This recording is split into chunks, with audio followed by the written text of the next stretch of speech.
Hello, everyone. Welcome to 10 Minutes Astrology Podcast. This is a new series of podcasts to offer you an easy way to learn astrology from scratch. 10 Minutes Astrology aimed at a beginner. You don't need to know anything about astrology. I'm Rod Chang, professional astrologer and the co-founder of Academy of Astrology. I am Alejo Lopez, a psychologist, astrologer, and the tutor at the Faculty of Astrological Studies. So, we talk about the elements we already mentioned about the earth element, earth sign, and the water element, water sign. Today, we are going to the air sign. And to be honest, when we talk about the air sign, sometimes we heard about people say, oh, Gemini is very changeable or untrusted, or Libra is indecisive. They are also untrusted. But to be honest, as a professional astrologer, first, there's only sun sign you're talking about. And second, to be honest, a professional astrologer are trying to avoid those stigma because it's not very helpful, right?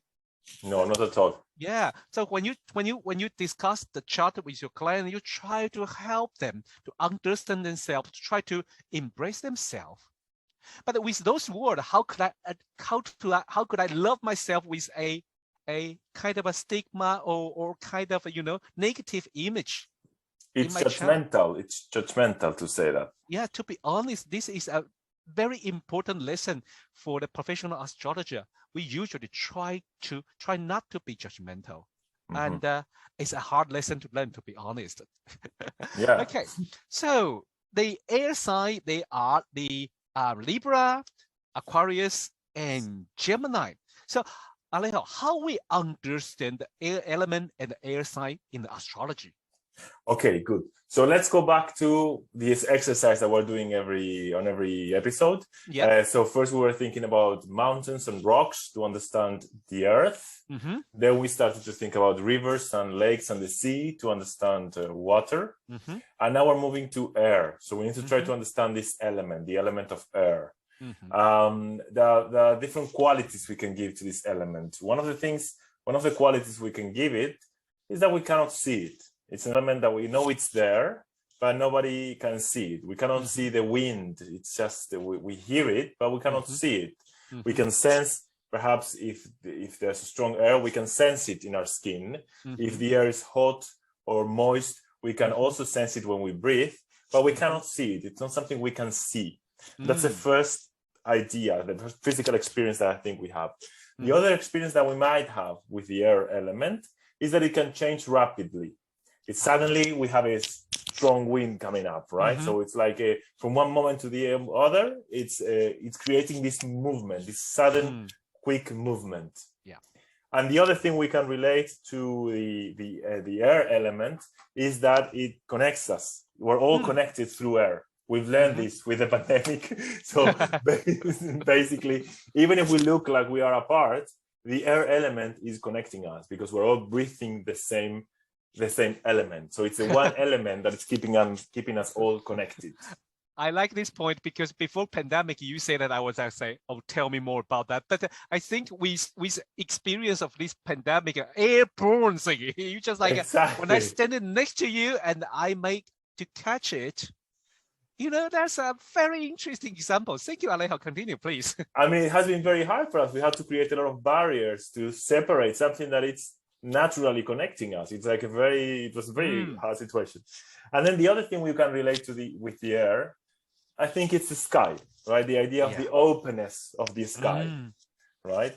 So then let's move all of this to a psychological level to see what it may mean, how a planet may express itself when it's in touch with this element, when it's perceiving reality from this element. So first of all, we said it can be seen. So we relate the air element with something that it's not seeable, something that may go on even if we cannot see it. So basically, we may relate this with the idea of knowledge, with ideas, with theories. It's something that we cannot see it, but it's there, and they're working all the time. These theories, your thoughts, your ideas, are all the time. We may see the brain, working, but we cannot see the ideas themselves, as far as I know so far. So there's this invisible quality of knowledge and ideas. The other thing is it can change rapidly. So there is this idea of movement. with the air element. Planets in air elements may change rapidly, may change quickly. Then we said it's this idea of connecting us all. So I think this gives it a social quality. Planets in air may be open to relate to other people, maybe open to share and exchange information, or to connect with other people. And then we talked about the sky and the openness of the sky. And I think this may be talking about the possibilities of creativity. You know, the air sign may be very creative, maybe very abstract, maybe see things that are invisible, see things that others are not seeing. It's like this creative, rational input, I would say. Wow, so many things related to air sign. One thing you mentioned about it is they connect to each other, and that is kind of a very interesting view, because I think you also know that the ancient astrologer, they describe the air sign are more like a society animal. They describe we enjoy the air sign people, or people has a lot of air sign in their chart, as a planet in their chart. They are more sociable. They enjoy the social activity. Yes. Yeah. Yes. But I don't want to go too deep there, because if for beginner they will be like, oh, why? But I think that's how ancient astrologers see the air sign. But when we describe in the modern view about the air quality, the air sign quality, I think this is quite pretty essential with the society, and they may be more careful with like what happened around us in our community, in our country, and in this world. I think this is very important for the air sign. So let me put together about a little keyword about air sign. They are kind of one way they think for. They very focus on their mind, and usually we put a little bit of rational, but there is a one quality of like they try to be objective. So it's not all about me. It's us, it's a whole world. And somehow they can, I don't want to totally say detach, maybe detach with subjective, or detach with, personal thingy. Yes, I would say, I mean, detach is also, it's true that it can be misinterpreted, but there's this idea that they are, as you were saying, they are objective. They can look at things from afar. Again, this idea of the air, so we can fly up and we can see things from the distance. So this I think this means that it's detached. It's like the opposite of I would say water signs. Water signs, we said they have to be in touch with their emotions. They need to reflect. They need to know what they feel in order to be able to express themselves. And for air, it could be the opposite. Not the opposite perhaps, but it would be more like, I need to know what I think, not so much what I feel. They're focused on what they think. And that's kind of the detachment. It's a detachment from their emotions, I would say. Yeah, I think so. Yes. So also the thinking. So the subjective world, The thinking, communication is so important for air sign. But for what you just say, I get an idea. I think the today's exercise could be a little bit different, because we already learned the 3 of the 4 elements. We were going to learn about the fire element next week. So, and you talk about the combination with a different element. How about we bring a different exercise in, because we already know 3 elements. And if we, like when we do the professional work, we calculate the proportion of each element first. Yes. And then how about we have this kind of exercise, Alejo?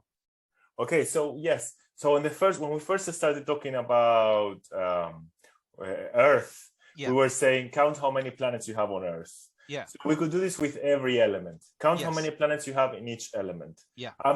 Perhaps professionally we wouldn't do it exactly like that, but this is kind of our approach, so you can start to understand what we do.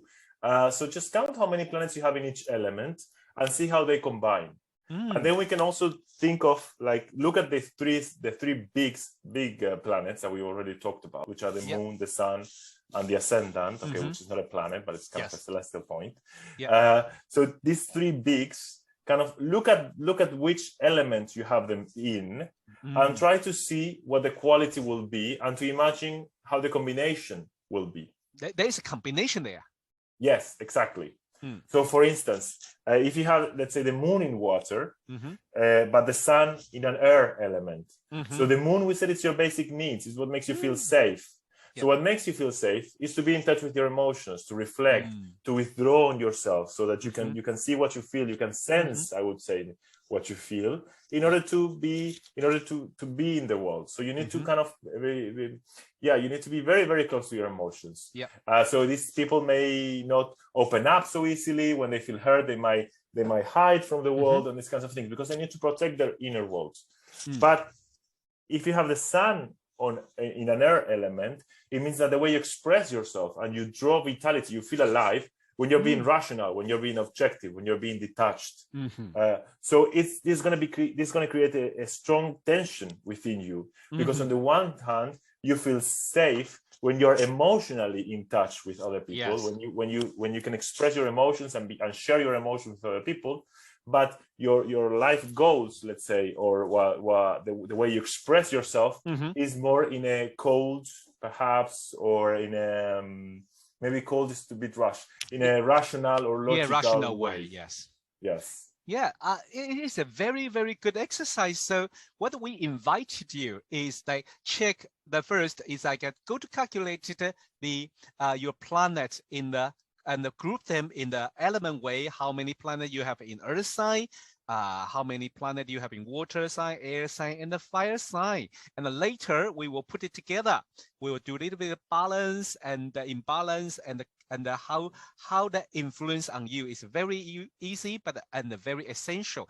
Another thing is like we can do the combination with your sun sign, your moon sign, and your ascendant, and try to see just from the view of element how different they are, and that could answer you something back, because like the example Alejo have is kind of I'm the same example. I have a sun in the air sign, and I have a ascendant in the water sign, and these two things doesn't share the similar point. So sometimes there is a friction, sometimes there is like which one go first, and it's me at a different part of my life.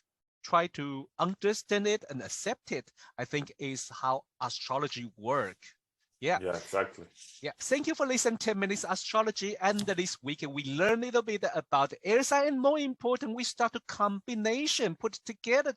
So we really hope you guys enjoy this episode. Please like and subscribe. If you have any question or feedback, send us a message at AOA UK on the Telegram, or email us at aoa.inquiry@gmail.com.